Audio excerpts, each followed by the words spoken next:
Stephen Mansfield, New York Times bestselling author and speaker. Doug Tenaple, I'm the creator of Earthworm Jim. Tweet Groups. I'm Victor Dweck. Joseph Carter, I'm the Mink Man. This is Dave Baker from Forged in Fire. This is Leanne Morgan. I'm a comedian, and this is why you should never Don't ever. Not ever. Don't waste your time. Oh, you really should. listen to those darling, yummy Reverend and the Reprobate. Hey, everybody, welcome to the Reverend and the Reprobate. That's right. I am Lucas Pinkard, and Danley is a word that no one can quite pronounce. Oh, yeah. We may have to rename our show. I don't think so. I think people not knowing how to pronounce I what you are, or not knowing what to do with you, is perfect. It fits our personality as well. That fits pretty well. I'm not going to lie. Today on the Show Expo, first we have... in today's intro, we talk about our guest. And our guest is, looking at the show notes, Colton. No, today our guest is Jayden Frost from Jayden's Toys, who's going to be featured on a brand new, well, I say a brand new, he's going to be featured on season 3 of Toy Store Near You, which is on Amazon Prime. He's been a professional wrestler. He's been a professional musician. That just is the surface. Yeah, he played with A Flock of Seagulls and Devo and all of these crazy. We get to hear stories about pro wrestling, professional musicianship. And I had so many more questions. What it was like to play with Carmen. Yeah. He alludes to the fact that he's got other things that he wants to tell us about, and then he doesn't tell us about them. So, check it out. Jayden. Also, who's the best Batman? Stonebriar Mall. Lego Batman. No. Computer. Play.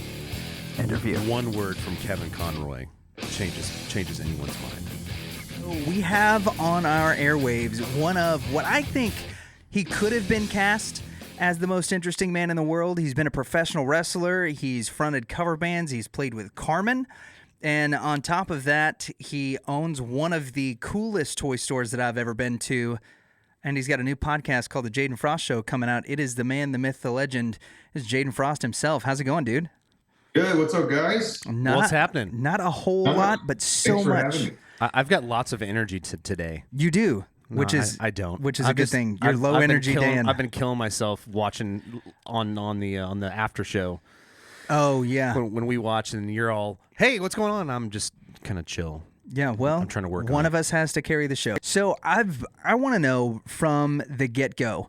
You got a ton of things that you've done. Your resume just filled with stuff. We looked at your IMDb page and some of the awesome, things that you've been a part of.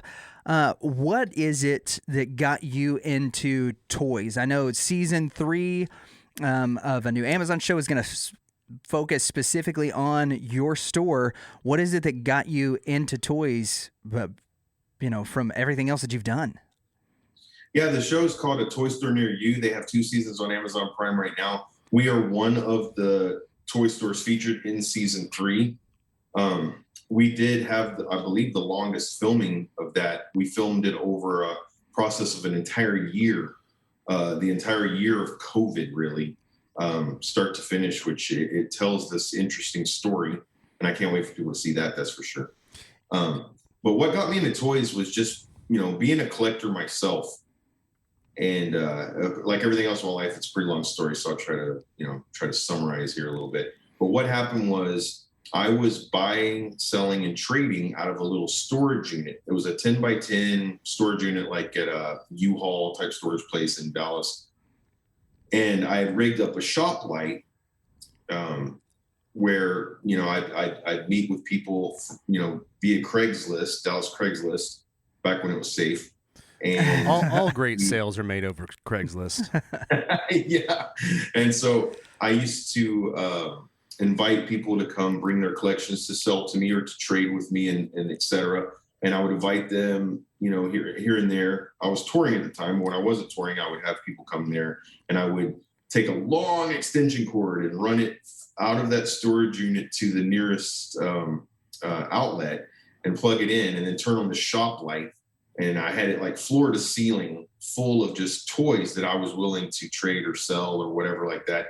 And so that's where I kind of learned, the trade. And long story short, I had lost my voice on stage one night and basically was told I probably wasn't going to get it back. I was pretty devastated, and, opportunities weren't, there anymore for that possibly. I'd done some DJing work, but that just wasn't going to pay the bills.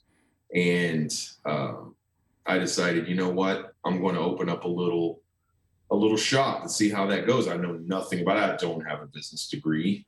I get asked that a lot in interviews. Where'd you get your business degree? I'm like, I have no idea. I don't. I have experience, out in the field. I don't have any college degree for this. I got a degree in theater, so it doesn't help with this much. But anyway, I put it in a little place in Louisville, in a pretty bad area of Old Town Louisville, like a warehouse district type place. And I transformed a little dentist office that was maybe 400 or 500 square feet into my first toy store that I used to call DFW Vintage Toys, and used only Facebook to do direct marketing to bring people there on opening day. On opening day, we had 90 sales. So if you think of 90 sales, you got to think that there's well over 100 people. You're not counting kids, you're not counting the people that didn't buy anything. So it was so packed. And you got to take consideration it was 400 or 500 square feet. So there was a line of people all day long, just coming in and out this little store. And it just blew my mind how it took off. It just took off from there. And I guess 9 years later, here we are. But that's pretty much what got me into it. And I was able to get my voice back and pursue music career as well. And so what turned out to be just a supplemental income ended up turning into a company that I'm working really hard on and plan to franchise. Yeah, and your company has turned into one that not only has, obviously gotten you national attention with the Amazon show, but with the rise of collectibles and stuff, especially during the pandemic, as a lot of people are realizing, all right, well, now I've got my first and second stimulus check. Maybe I am an essential worker. And also so, I have all this anxiety I need to do something with. Yeah. So some people have gone and they fixed up some of the old G.I. Joe toys and things like that they've, had in their closets for years. Others have found documentary series like The Toys That Made Us and fallen back in love with it. What's the collectible toy market like right now? Because it seems like it's seen a big resurgence in the last 18 to 36 months. Well, I was negotiating with this new mall, Stonebriar Center Mall in Frisco. I had been negotiating with them January of last year, so pre-COVID. And then the lockdown hit a couple months later. So what happened was I decided just to go ahead and go for it. Once things started opening up a bit, I decided, you know what, I'm just going to go ahead. I've already put so much work and effort into this deal. I'm going to go ahead and take a calculated risk. And the reason it's calculated is because during the lockdown, I decided to kind of take, a personality type approach to a live auction. So I started doing these online auctions with a former employee of mine. And we made it this fun show with a couple of different camera angles and product cam. And we just made this entertaining, fun show. And we had up to 2,000 viewers on our Facebook page. Jayden Frost Cool Toys is our Facebook page. We had up to 2,000 viewers at any given time during that auction. And we just had a blast. And I would set up appointment dates for people to come pick up their items out of the trunk of my Mustang. And it really happened. And, what that told me was, of course, there's always naysayers. People are like, man, how are you going to open up a store during COVID and all this stuff? You're a new store, a bigger store, a more expensive store, and this mall, this rich mall and all this. I heard all of it. And I said, man, I'm going to tell you right now, the collectibles to me are like a comfort food.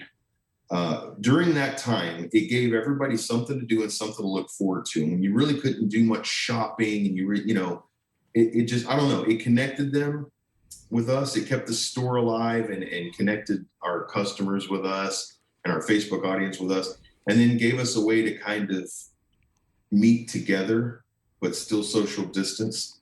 And they got to get that fix of a toy store. But it was actually even more special getting it out of the trunk of my car because they had been on their, previous night or something like that, interacting with us in a live auction, and they won the item. And most of the time it went for cheaper than retail. So they were happy about that.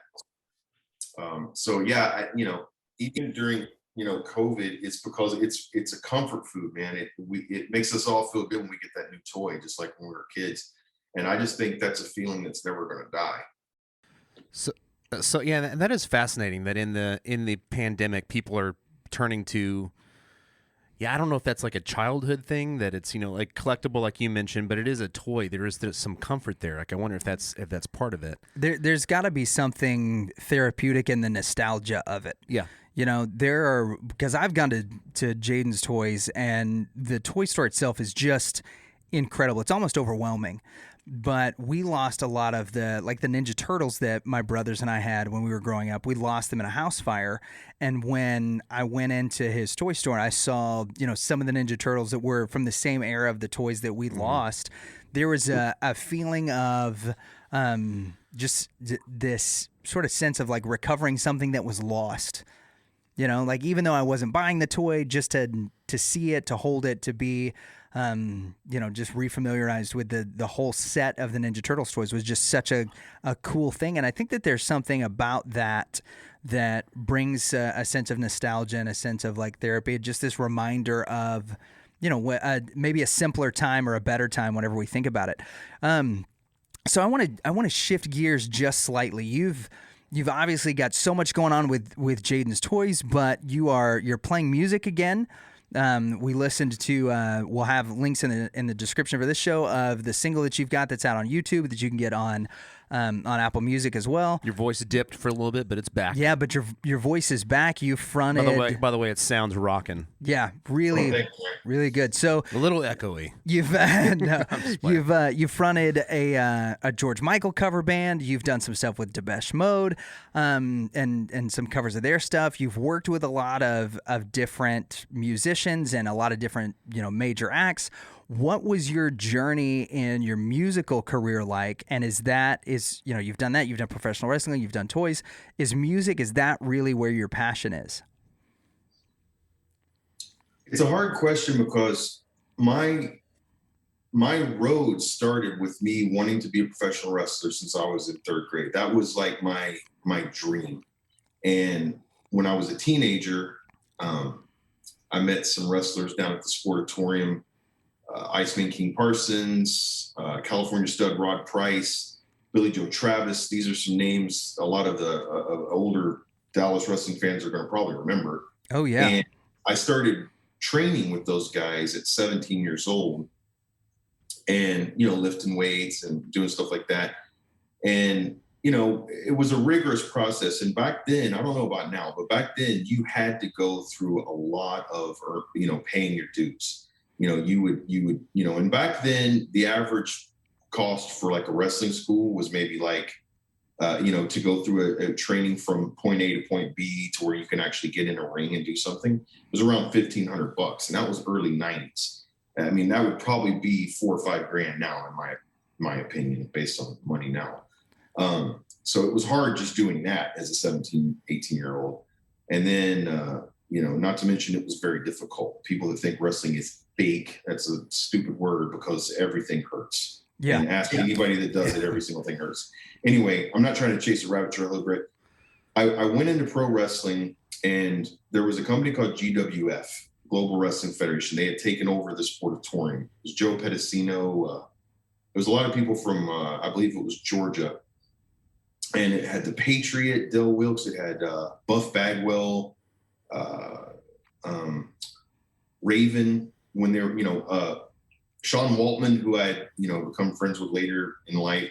They were all under different names, but they took over that company. Well, I was being brought in as a guy called Jammin' Johnny Richards, all right, which is interesting.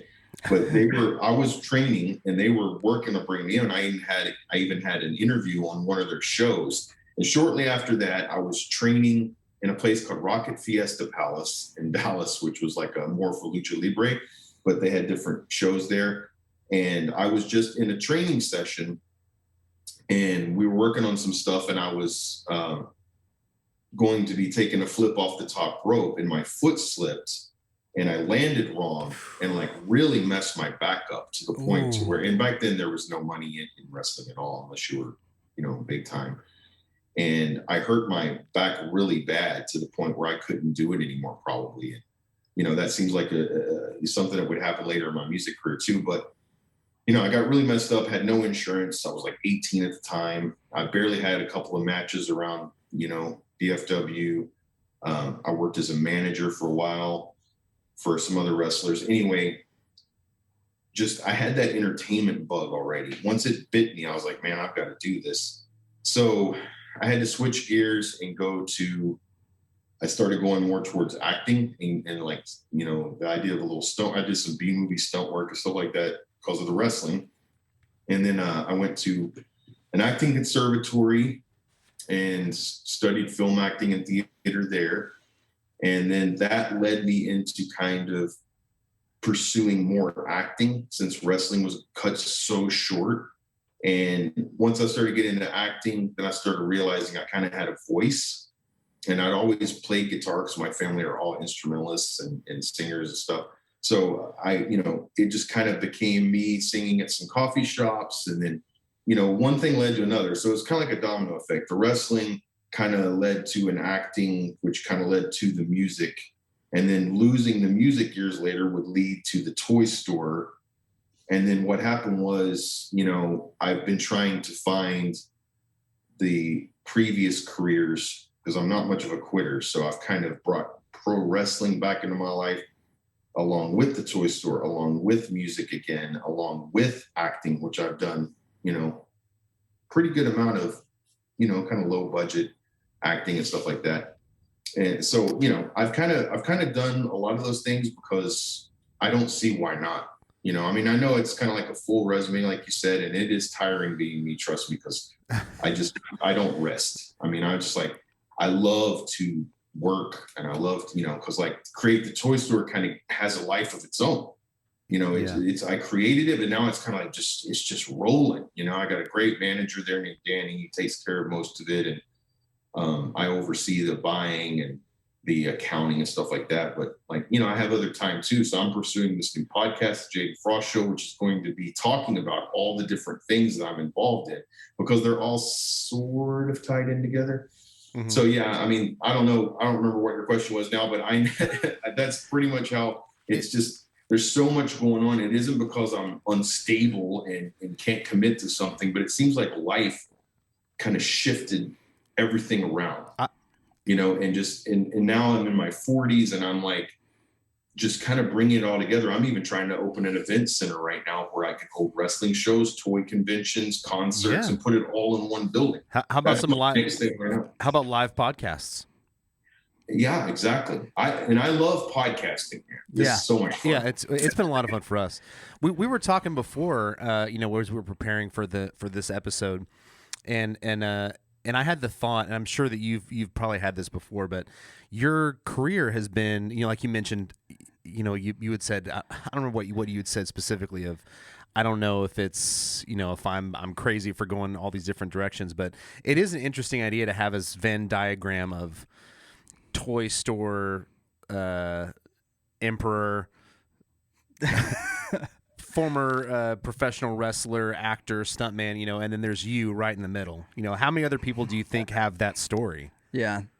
And I think musician, I left that one off. Well, for us, I think it's relatable because we met playing music. Yeah. And then if you were to look at each one of our stories, we just gotta open a Toy Story now. Yeah, I went from we'll just franchise Jayden's. We don't want to be in competition. We'll just franchise one of his stores. Franchise of Jayden's, folks. That's what there we're we go. going for here. Yeah, but we went from JaydenStores.com. No, it's Jayden's Toys. Jayden's Toys, yeah. It's Jayden's Toys.com. Yeah, so I went from musician .gov. I went from musician to missionary to Harley mechanic to parts and service manager. I worked third shift as a print manager at Office Depot and then ended up as a pastor all the way, along those lines. I think that you there worked for are the Clinton campaign. Yeah, that was back in I was a delegate for the Democratic National Caucus. Yes, but I've loves the Clintons. I've since been reformed.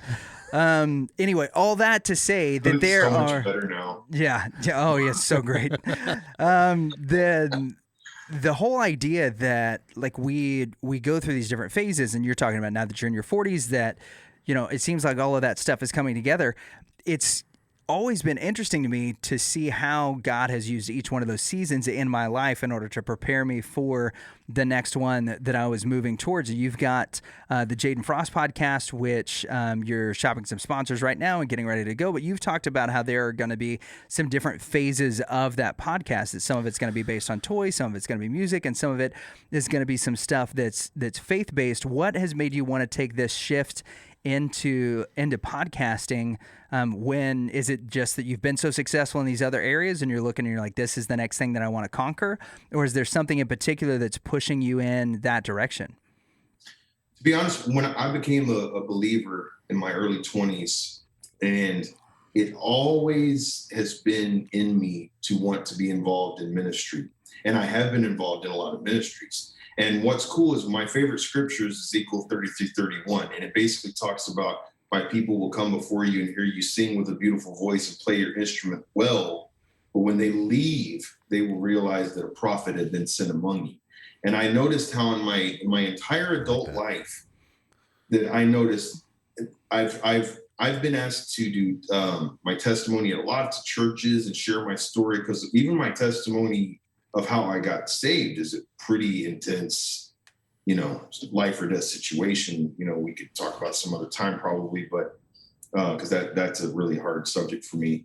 But, I've always had in the back of my mind that I wanted to be a minister. And I always kind of saw myself, talking to people like this, not necessarily in podcast form, but that I always heard people say, man, I never heard a Christian talk to me like this. Like, it seems so real coming from you. And I think the point is, I pursued being a pulpit minister. I pursued that road, but I kept getting shut doors. And it was like, because I wasn't married, I can't have a single pastor, I'd get so close to all these opportunities, or I'd get these churches just saying, oh man, giving me these empty promises that never came through. And I started getting really bitter about it. And, which churches have to be really careful about that, man. When someone's on fire for God and they're really passionate, there's better ways to handle it than just, oh, sure, man, and then drop them. You know what I mean? Not that every church does that, but, there's a lot of churches that do that. But I've always had it in me to minister, and I've always done it behind the scenes. And my mentor is from Ghana, Africa, and he's been my mentor for over 20 years. His name's Pastor Ed Thompson. He's an awesome man. I was an associate pastor for a small church of his years ago as well. So I've been a worship leader, and I've been involved in that type of stuff too. He tells me that he believes that God uses me in a lot of ways, but I'm so much of an entertainer that he has to make sure he uses it in a way that I don't take the credit, that I don't get the big head. And that's, I'll swallow that pill because I am an entertainer, have been my whole life. So I can't really necessarily separate those two guys, which is probably why God hasn't used me on stage so much as far as churches go. But anyway, I just thought that this was a way, because bottom line is I am very outward about being a Christian, like on social media and stuff. I'm not saying, oh man, somebody ain't going to shop at my store. No, you're not going to go to my store and get preached at or judged, but it is very much owned by a Christian man, who gives God the credit for even him being here today and having the success I'm having right now. Because if you knew the whole story, we had 10 hours to talk, it would be a ministry in itself, that why I'm even here. I am very interested to hear that. I'd be fine with another time if that would be better, but yeah, that sounds fascinating. So I'm really looking forward to the launch of the podcast and seeing how that works out with your talents combined, right? Not to almost steal a line from Captain Planet, but with all the with all the skills and things that you have combined, it's given you a lot of opportunities. And one of those, you got to play with one of sort of the guys that when I was younger was kind of a hero of mine in the Christian contemporary music, with Carmen. Because when I was young, I was going to say Boy George. Yeah, no. When I was younger, there were a lot of things that he did that I thought were really cool. That as I've gotten older, I've looked at him now and I'm like, well, man, those things were really campy. But I still see the ministry that they had and the place that they served in my life, especially whenever I was growing up, and that is the Christian musician Carmen. And you'd recently posted some pictures on your social media about that and what that was like. I mean, as a younger Christian or a Christian that was growing up, that got the opportunity to play music with several people. What was it like playing with Carmen, and what was that experience of that evening like? It was that particular evening was a tornado relief for Arlington. If you guys remember that. Oh yeah. Remember that. So that was the fundraiser. So I had been singing as a reincarnation singer of that band When in Rome that did the song The Promise. Yep. I toured with all these 80s bands like Devo and Flock of Seagulls for a long time. And that was pretty much a highlight of my career at that point. And after that, I was just, whoever promoted that, I can't remember what company it was, but picked Carmen as the headliner and me as his opening act. And I got to work with him, which is, just thrown together because I was more a pop artist and he, of course, major, Christian artist. But I loved that evening. That was really cool because I had not had a ton of experience. I didn't really grow up in that, Right. My family were all Christian, but I kind of wasn't until I was in my early 20s. I kind of rebelled. So I didn't really know too much about him, but I loved his theatrics. I remember one of my favorite videos of his, and I won't remember the name of the song right now, but it was the one, where he'd have the screen and he played like the devil's minion, and the devil was the devil from the movie with Tom Cruise. Mm-hmm. Yeah, Witch's Invitation. I knew you like where hell started shaking and what's going on? They're praying again. I remember how powerful his messages were through that, and then how so many people were like thinking he was a cheese ball, which he was not. I mean, this dude broke record attendance everywhere he played in the 80s. I mean, major guy, because I did a little back study, but coolest part of that show wasn't just getting to be on a stage with him. It was just talking to him and getting advice from him. Remember how I just kind of told you, I kind of always felt like God was like rejecting me. I'd be like, man, how are you going to give me these different talents and sides of myself? And I want to go minister for you, but all these doors keep closing my face, but everything secular keeps opening it, but I want to go here. So he kind of helped me through that. Cause I asked him, I basically said, how do I do it, man? Like, what should I pray? Who should I talk to? Like, I really want to stop playing as a secular artist because I'm really not vibing on the bars anymore. I'm just not, I feel like I'm repeating myself with everything I do. And I played the Greek Theater in LA with Devo. I mean, I've done so much of that I was kind of, in my 30s, I was ready to move on to that. And one of the things he told me is he goes, man, it is more of an honor for God to trust you and use you outside of that bubble. It means than it is for you to even be in there. Because the point of a minister, in my opinion, pastors, in my opinion, is to teach the people to go out to do it. Yeah. And I just have kind of been one of those grunts, to where I'm one of those Christians that, and probably that's why, is because I kind of want to be in the bubble. But he puts me out there because he trusts me because I want to be in the, you know what I'm saying? It's like a, what's the word I'm looking for? Dichotomy or whatever. It's like, it's the fact that I want to be in the churches that he trusts me outside of them. Is all I can tell you. That does make a lot of sense. We have a mutual friend, Ricky Pope, who's got also has a podcast, and he just talked about, I think in the same vein what you are, that Christians need to have a seat at the nerd table is specifically what he was talking about. That going to some of these events like D&D that traditionally churches have been kind of iffy about. He was really saying we need to have a presence there because when some of these things pop up, when some of these questions pop up or bad things happen, that's where we need to have a voice to give the biblical perspective and to minister to those people. So, kind of like you're saying, being in the bars and playing at these places that aren't necessarily at a church, probably where you should have been. I even had a pastor one time say, yeah, I believe God can use you, Jayden. He used a donkey. Oh my God. That's actually something. Good pastoral advice. Yeah, that's something my deacons have said to me. So that's I can relate to that. And they didn't say donkey, right? Yeah. And actually, anyway, the whole point is, I think that's what's really cool. The podcast isn't going to be a Christian podcast, okay? It's going to be a podcast centered mostly around my store, and then how it kind of has these little tributaries of pro wrestling connected to it, and the music stuff. And, we're going to leave it open for whatever people want to talk about. But it is hosted by a Christian who has been a Christian for 20 years, who's been walking in this other world that isn't this bubble for 20 years. And there's a lot I have to say. And I think the point is, I think I'm getting to that point now where I'm not wanting to tour, as much. I have a 7-year-old daughter. I have my businesses. I just bought my first home.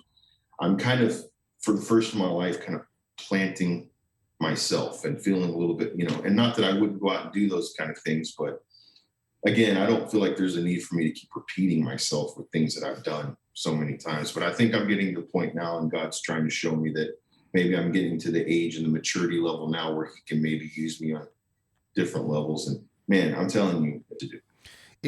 If you could tomorrow, what would you do that you haven't done so far?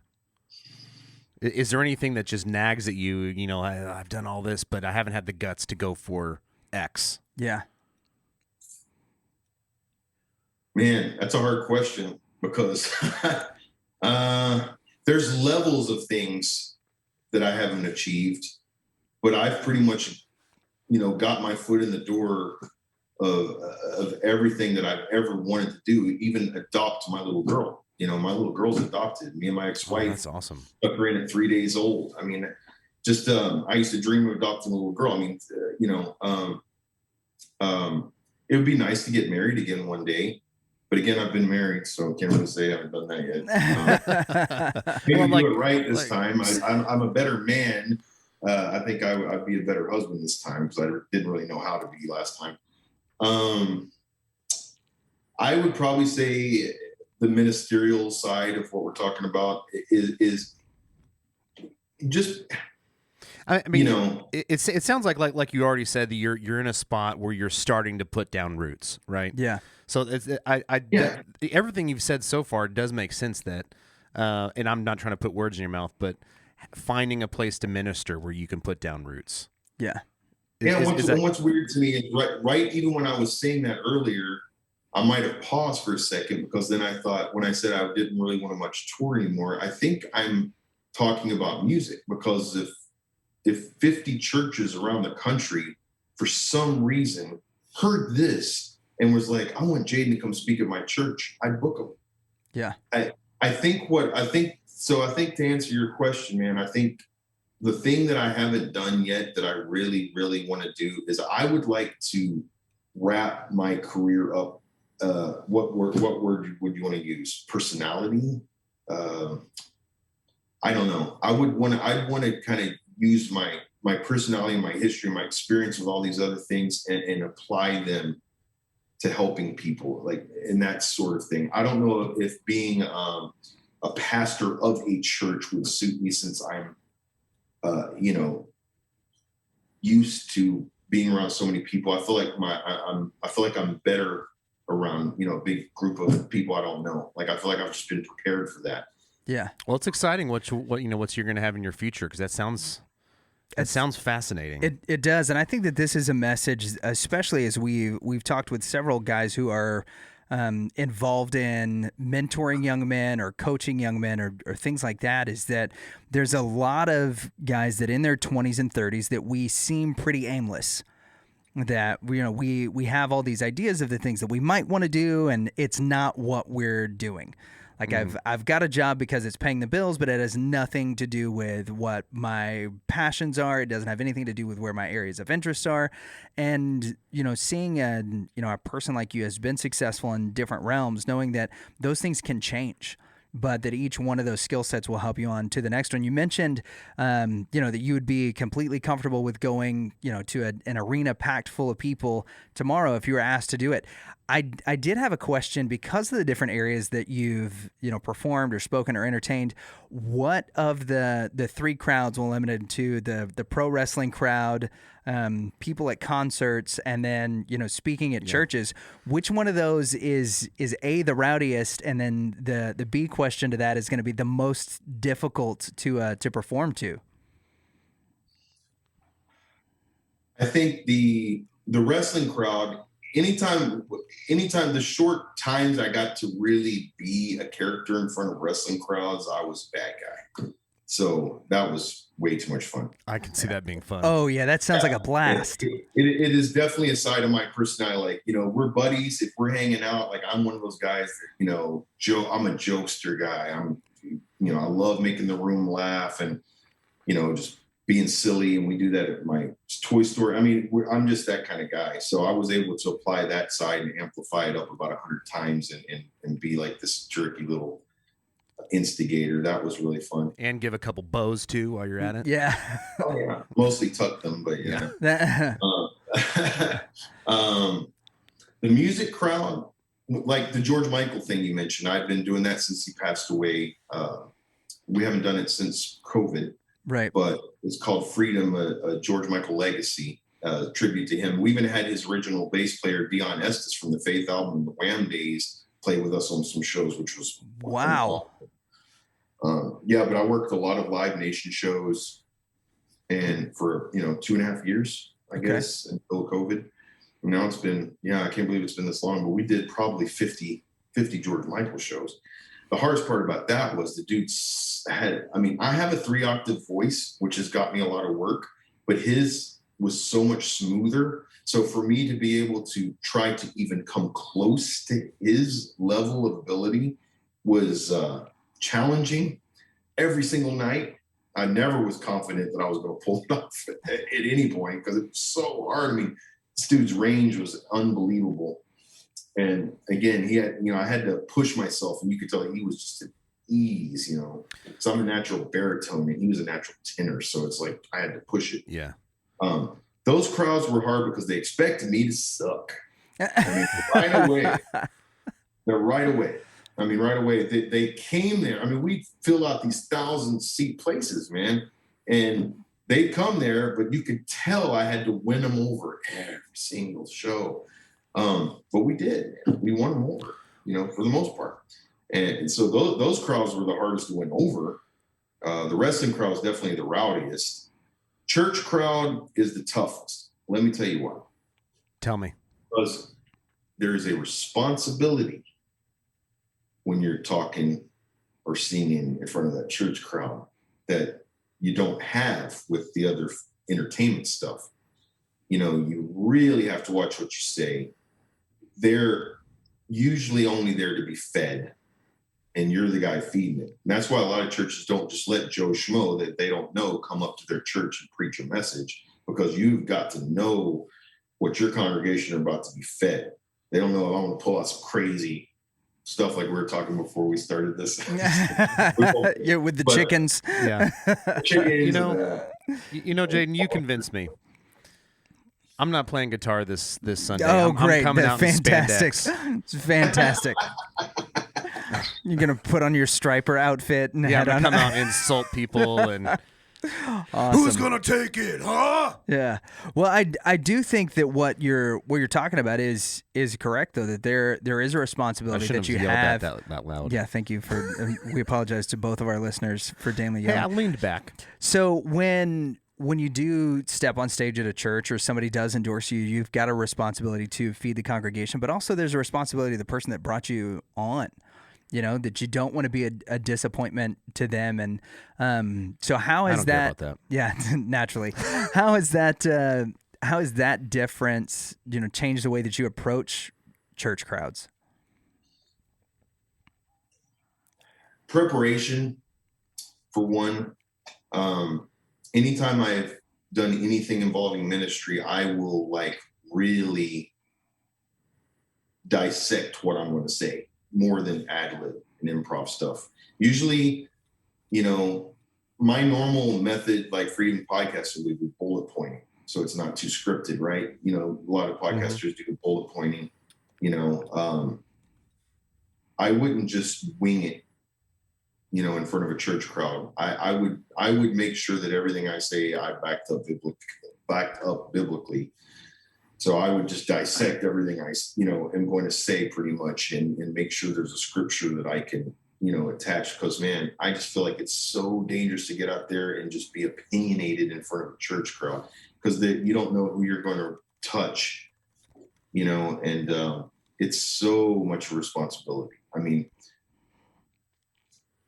God will give you gifts. And like, for instance, if I go sing a George Michael show, right, I have responsibility to that crowd. They paid money to hear me sing that dude's music. They didn't come to see Jayden.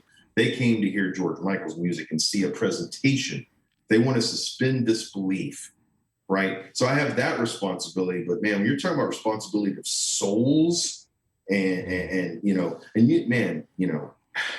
I could be like, oh yeah, smoking cigarettes is great, or some, you don't know what you're going to say that triggers something. It's like somebody's going to be out there, I was going to quit, but I knew it. I knew it was okay. They're going to latch on to whatever. It's weird. It's like the power everybody of the pulpit. You know how it is. When you're on the pulpit, you're up there. It's like people are just staring at you, and it's like they're opening their soul to you. And it's like they're like little baby birds. And I do the same thing when I'm being ministered to. I just, so hungry for it, man. It's just, like I said, it's just the only times I'd go preach with no fear, but I would be nervous. Yeah. But I'd still do it. There's a difference. Do it afraid, I would be, I guess, afraid in some areas, but. And the big difference there would be the size of his audience, right? That's really the intimidating factor. Even as an entertainer, I've always felt, people take from you, I feed off their energy, but they are also taking it from me.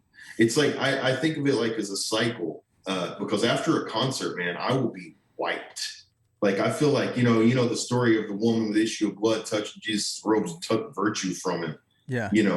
It's that same feeling as an entertainer or minister or anything. I really feel like that you're giving something of yourself, and people are taking it, and I can definitely feel that at a church too. You can feel people kind of taking something from you, then God restore. I used to always talk to people about, it's like when you wake up in the morning, God gives you a basket of apples, and throughout the day you're supposed to give those away. And by the end of the night, you run out of apples. It means you've done everything you're supposed to do, and then you can rest. What I feel like is when you're in the pulpit or you're on stage, you dump the whole basket out because there's so many people eating from it, and then it's like you're wiped, But then God replenishes, Yeah. But He turns those apples into fish and bread. Yeah. Not bad. No, it was a pretty bad joke. That was bad. If you said grapes, you'd be a little closer. Oh, Yes. yeah. Yeah, grapes would be better. Yeah, I'd be down to that. Wine and fish. Apple cider. Yeah, it turns it into a bottle of Martinelli's right here. Sparkling cider for you. Church The whole safe. Bible wouldn't have been as effective as to say Jesus then, gave them apple cider. He turned water into apple juice. It doesn't quite have the same ring to it. Well, Grape juice and a little thimble yep, for everybody. and tiny, teensy little crackers. Cracker. Well, hey, Jayden, thank you so much for your time tonight. We close all of our interviews with a segment that we call Controlled Rowdiness, where we ask some rapid-fire questions that are tailored to our guests. So if you will just answer with the first thing that pops to your head, we've got a few of these. Danley, we're gonna let you go ahead and start our segment this evening. Okay. Well, I'm gonna call an audible because I've got a question I thought about. I feel like goodness. this is a long shot, but okay, here we go. I am curious as a collector. Do you watch Rick and Morty? I haven't really. I know who it is, but I haven't really gotten into that show. So the whole I haven't Szechuan sauce thing, no clue. Okay, we're gonna skip that question. Skip that But question. I definitely know who Rick and Morty is. I just happen to have. I haven't really watched much of it. So Well, so I don't know this would really be a collectible item, but they made a thing out of one episode with Szechuan sauce, and McDonald's sent out a few. So there were some people that won the bottles of the Szechuan Mulan sauce, and they had it at some McDonald's stores for a while. Well, they made containers of it, but they made a very limited amount, and they sent it out to certain people. I was wondering if that had made its way into your consciousness. But we're Jayden's Toys, the action figure superstore. Yeah, that's true. This is a food technically, which is why I was like, I feel like this is a long shot, but I wanted to take the shot, and I did, and it didn't pan out. So, but I will tell you, let me go ahead and save your question here. Thank you.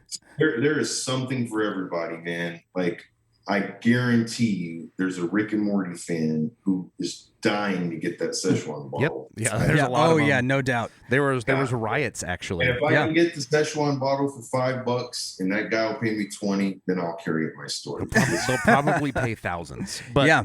Right now they're going past that. What toy did you have as a kid that you wish that you had now? 99% of the toys I had as a kid got lost. Which I have them all back now. Yeah. But the actual toys, I only have very few actual toys from my childhood. Mm-hmm. And so I would say that huge box of action figures that was lost in a move through divorces when I was like maybe 12 or 13, I would want that box back. Because that box was like these beautiful memories of the most peaceful, innocent time of my life. My parents got divorced when I was 11. So anything pre that, which means the 80s stuff, that's where my heart is always. Because that gives me that sense of remembering that innocent childhood of the family, the unity, the security that I didn't have as I started getting older, So, and that's why I think a lot of this stuff, like you said something earlier about about the turtles. Yeah. See, that triggers me too. Like I have this little Batmobile that I got from the Easter Bunny. It has these two little figures from Mego Pocket Heroes. I still have the original set. It's one of the only things I have, but it was from I remember going to see my mom and dad in their bedroom, and the Easter Bunny had left me that. So that anytime I even see that after all these years of my man cave, it triggers that little kid in me, So that box that we lost in a move, man, that box would probably just have so much history in it for me. Like I would remember every little ding of every action figure or every little mark that I painted or every little thing, so I'd want that back. So in Hook, that would be your happy thought, right? Yeah, that would be the thing that would allow you to fly if you found it. Yeah, that would be what took him to Neverland. Terrible. So right now, in your opinion, being in the collectible world, what toy do you think is probably the most overvalued? Oh, don't want to say anything that I sell because that's bad salesmanship. Right. Right. What's something that somebody else sells that's overvalued? Szechuan sauce. Antiques. Probably Szechuan sauce. I'm thinking nugget dipping sauces of any kind. Okay, yeah, that makes sense. So this whole thing's been that's my favorite always. But I will tell you two things that I sell very well that are in my top two sellers that aren't action figure related: Funko Pops and Pokemon cards. See, I love the Funko Pops. I do too. They're some of my favorites. I don't personally collect them, but they have paid many bills for me for a long time now. I believe it, man. Utmost respect for them. Yeah. Utmost respect for them. It's especially moving into this mall we just moved in. My gosh, it's definitely 30% of my income. Oh, wow, man. I literally cannot wait to go to your store now. I mean, they come. See, we mostly buy from our customers. I already wanted to go. Yeah. We're kind of like Pawn Stars. People flip stuff to me, and there's a term scalper nobody likes, but a lot of these scalpers, which I wouldn't say it derogatory, they can use their money or whatever they want to use it on, but they'll buy a lot. They'll go hunt this stuff down, and then they'll flip it online, or they just bring it to me, and I'll pay over retail, and then bump it up a little higher than that just to get it from my customers. But Funko Pops and Pokemon cards. I have zero knowledge of cards. Yeah. But I'm telling you, I was getting, my employees kept saying, man, everybody's asking for Pokemon cards. That was about 6 or 8 weeks ago. And I said, well, we need to do something about it. So I kind of put a little buzz in people's ears out there. I was like, man, I want to start getting Pokemon cards. All of a sudden, all these dealer guys and scalper guys are like bringing me just boxes of Pokemon cards and flipping them, you know. So I made these sections, and it's became one of our best sellers. So Wow. I'm like, oh my gosh, I would have missed out. I guess the Pokemon cards, number one, would be the thing that I sell the most. That I just don't. It's not an action figure, so I don't get it. But I get that it's a collectible, and you know the fun behind it, but it's not my wheelhouse. So which imagine that there is a cage match happening. We want to know who wins: Mankind, Cactus Jack, or Mick Foley. I've met Mick several times, and I will tell you, he literally separates those characters. Oh, You know, really? Yeah. Anytime, and I heard this from a lot of people, anytime he would wrestle that night as, let's say, Cactus Jack, he would be Cactus Jack that entire day and be like method acting, man, and be like in the zone. So, you know, I would probably say Cactus Jack. Good answer. So down. That was the down correct goes. answer. Yeah, down goes Mr. Sock. Yeah, apparently. What's something? So again, we've talked about all of these interesting things that have happened in your career and your life. What's something that you don't bring up on a first date? I recently stopped bringing up my ex-wife so much on my first date. That's probably a good idea. Yeah. Yeah. I know. You know, maybe you should try comedy. Let's add another hat. Yeah, just throw one more thing in the ring. I guess that makes sense.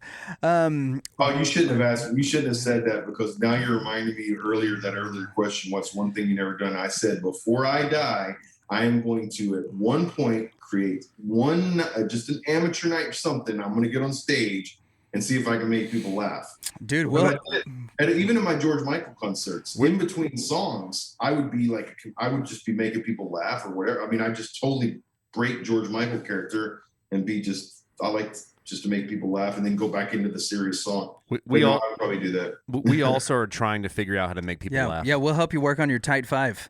We'll make it happen. I know what a Type 5 is. Yeah, there you go. That's what I'd like to do with Type 5. All right, we can make that happen. Sweet. So what guitar that you've sold do you wish you still had? That I sold. Or that you got rid of, maybe gave away. What guitar that you don't have anymore that you wish you still had? My first electric guitar that my father, may he rest in peace, recently, regretfully, he died of COVID. The first guitar that my dad ever gave me was a little Fender Squire. It was red with white trim, made to be kind of like a Fender Stratocaster, but it was for students, basically. I think I was 15. It was my first electric guitar, and a pro wrestler, a couple of years. And when I got into that business, 17 years old or so, I was managing a couple of guys. We played in this, jeez, we're talking about music. If any wrestlers hear me say the word played, I get my butt kicked.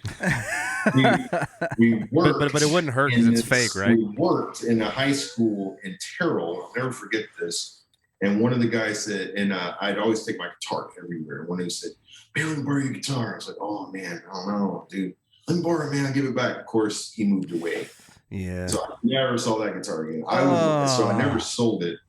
But man, I would love to have that little Fender Squire back. Just memories of that thing. Okay. Action figure related somewhat question. Is Batman worthy of Mjolnir? No? Dang it. Called it.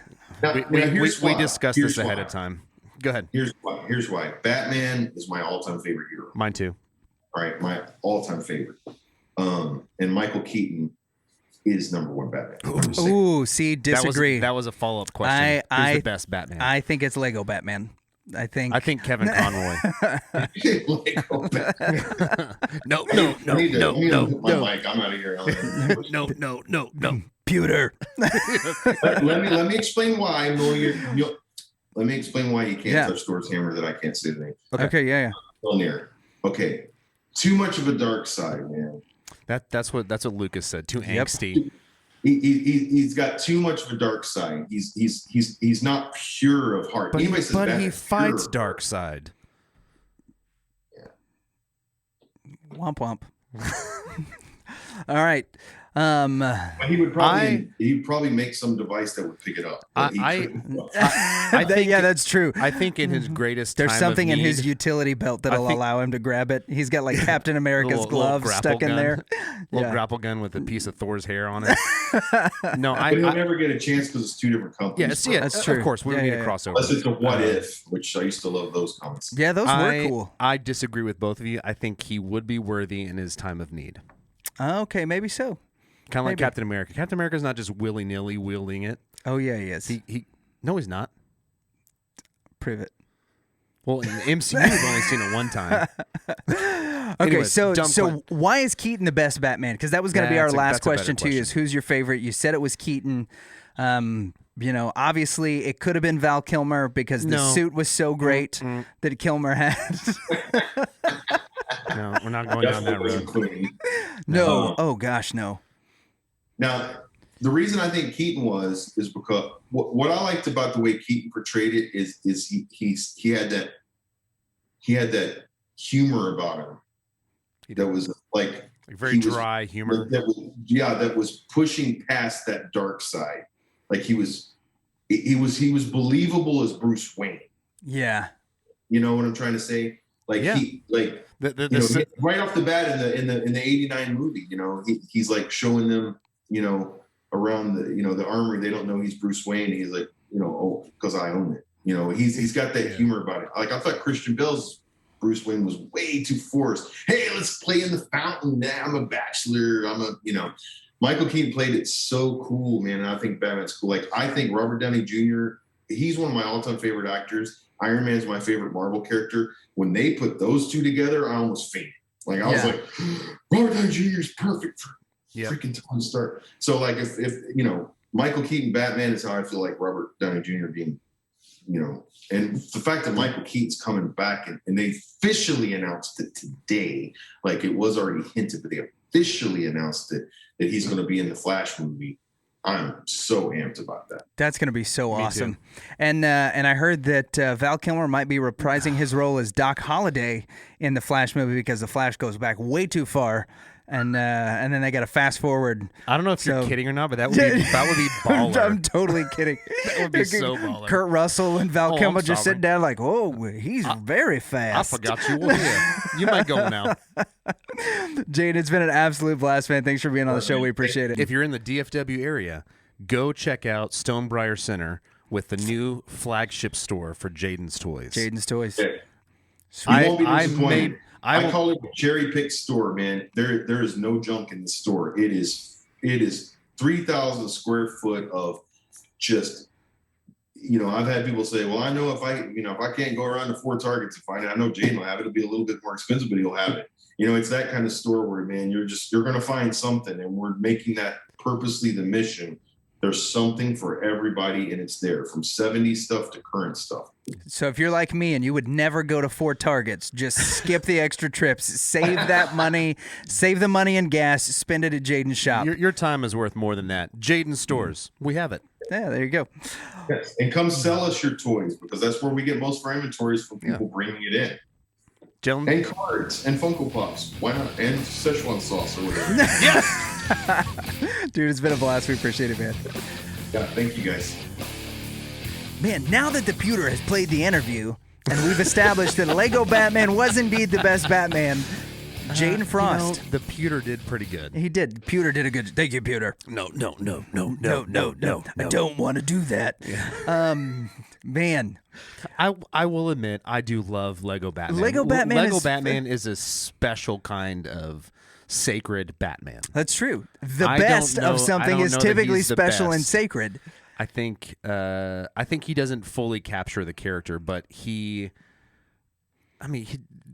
regular Batman is much darker. Yeah, Lego Batman is just much better. No.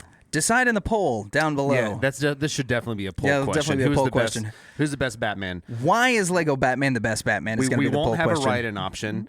George Clooney will not be on there. No. Val Kilmer will not be on there. The only options are Michael Keaton, Kevin Conroy. I like Christian Bale, but I don't think he's the best. Nah, he's not. It's between, for me, I agree, Keaton. Christopher Conroy. Nolan might have been the best Batman. If Christopher Nolan had Michael Batman? Keaton, Oh, yeah. yeah, then we really have something. Maybe. Yeah. We'll never know. Well, They're both still alive. I guess we could. doubtful. Okay, Doubtful. Christopher Nolan is going to do a thing where Batman travels in time using a pill walking backwards. The new Christopher Nolan movie called Whoops, We DC'd It Again. And the end is in the middle, and the beginning is after the credits. Yeah. And then it all doesn't make sense at And the the end. plot is in a totally different movie that you haven't seen yet. And I will note, I love Christopher Nolan. Yeah, he's great. So go ahead. He's great. So, I really could have talked to Jayden for probably another. I had so many more questions. An entire I had another questions episode on his warm up because he talked about he has a 3-octave range. Yeah. Okay, so as a baritone, can you demo what kind of warm up you do to go out and crush George Michael? Right. And at what point do you quit calling yourself a baritone if you have a 3-octave range? Is that just where you're most comfortable? Is that where just the lowest notes that you can hit are? Yeah. I'm a bass. You're not. I'm not. So there were a ton of questions that I had about the music stuff. When he was talking about his testimony and the way his testimony ebbs and flows, I really want to hear that. I want to know, what all went into that. I want to know more about the filming of the Amazon show. Mm-hmm. And how that happened, how they found him so much. out of nowhere, right? Much. This is one of those. Not only that, but filming during COVID, right, at a retail shop in a mall. Yeah, it feels like a disaster. And it was during the time when he was moving from one mall to another mall. Yeah. So there's so much that was going on, and yet he is flourishing, and his store is flourishing. That is very interesting. In a sea of stores that are closing up shop, he's opening up new ones, a toy store. And bigger. Yeah. And that's the thing. He went from a small shop. I mean, he started off, he said 400 square feet. The one he's got now that's thriving in Frisco, which is just it's a suburb of Dallas. Mall. That's not a small. It's 3,000 square feet. It's twice the size of my house. Yeah. Yeah. He's in a shop twice the size of my house selling toys. I can't wait. And they wanted him to be there to take over that space. Yeah, they're called Poppets? Funko Pops. Pops. Okay. Pops. I always want to call it Poppet. And Kale. I got a Rick. Kale's recently. absolutely going to love it. He's absolutely going to. He's going to go crazy. Yeah. So he's definitely going to beg me for a bunch of stuff. This is one of those interviews that to me is just totally fascinating because of the person. Mm-hmm. Right? That Jayden is not going to have the appeal that Seth Dillon had because he doesn't have, a force like the Babylon Bee. He doesn't have millions of followers. But Jayden is one of those people that he's cool. I would love to just have him tell stories. Yeah. Tell us about when you were with Flock of Seagulls. We talked a little bit off air when we were prepping for the episode, what and then kind of afterwards. Hair did he have during those times? Exactly. What are they making you do? I want pictures. Yeah. Where are the photo albums of, your time with Flock of Seagulls, your time with Diva? What was it like whenever you were not just on the road with those guys, but then coming home, trying to balance those things? Wrestling or on stage, when have you worn the most spandex? Right. Absolutely. Which one caused the most spandex? Where did you wear the most makeup? Yeah. Because that would be a real thing, too. We did talk about the rowdiest crowd. He said that he started his toy shop because he had a storage unit full of toys, right? When do you make the decision to buy a storage unit to put your toys in? He said it just happened. And I believe it. It's like, how did you get your first set of toys that you decided, it's a little big for my house. I'm gonna put in a storage unit, and then it grows from there. Yeah, and tell us that story. On our Rev and Rep Spoils show, we had our friend Neil Rohn on, who owned Boomerang Comics, and Neil has all of the comic books at the stores, but he has like this special few select comics that are the ones that he brings home. Does he have Szechuan sauce? I doubt it. But he's got the comics that he brings home, which are, he's got the Ninja Turtle comics, like number 1 to 100 of the original run of the Ninja Turtle comics. Those are the comics that he has at home. I wonder, what are the toys that Jayden brings home? Like, what has come into his store? What made it into your personal display collection? At some, yeah. What toy has come into the store where you're like, we're not selling that. I'm buying that because it's coming home with me.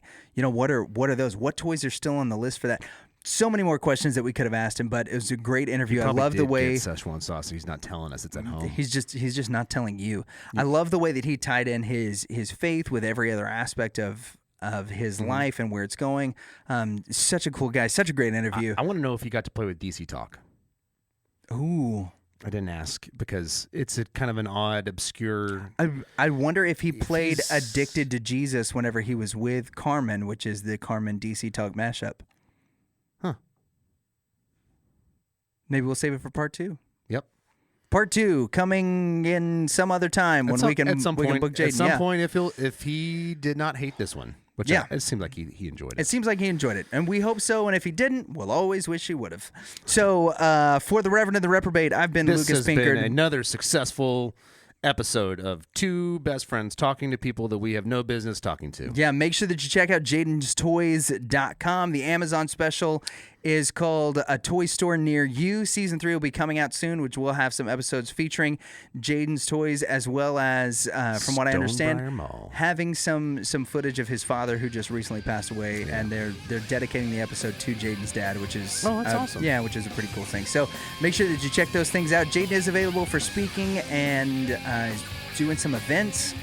Not just with the toys, but some larger events. Make sure you check those things out. Keep up with him. All of those are in links to the show notes. Make sure you like, subscribe. And smash that like button. And give us a review. review. That was the pewter. That wasn't me. Wherever you That's the end. We're done. Hi, I'm Jayden Frost, owner of Jayden's Toys in Frisco, Texas. And Dan's obsession with that Rick and Morty Szechuan sauce is one of the many reasons you should not listen to the Reverend and the Reprobate.